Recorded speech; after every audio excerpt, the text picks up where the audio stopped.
Miscarriage before 20 வீக்ஸில் spontaneous loss of ஃபீட்டஸ்ன்றது தான் நம்ம மிஸ்கேரேஜ் சொல்கிறோம்.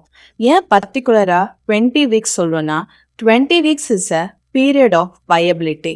இதுக்கு மேலே அந்த குழந்தை ஊம்ல இருந்து வெளியே வந்தாலும் வித் மெடிக்கல் ஹெல்ப் அதால் வாழ முடியும். ஸ்டில் பர்த், ஸ்டில்னா மூமெண்ட்டே இல்லாதது. பர்த்னா பிறக்கிறது. ஸ்டில் பர்த்னா யூட்டஸில் ஆஃப்டர் 20 வீக்ஸ்க்கு அப்புறம் குழந்தை உயிர் இல்லாமல் பிறக்கிறது ஸ்டில் பர்த். லைஃப் பர்த்னா குழந்தை பிறக்கும் போது அதுக்கு உயிர் இருக்கும், லைக் அதுக்கு மூச்சு இருக்கிறது, இதய துடிக்கிறதெல்லாம் இருக்கும். அண்ட் லேட்டராக அது இறந்து போகிறது, இதுதான் லைஃப் பர்த்ன்னு சொல்கிறாங்க.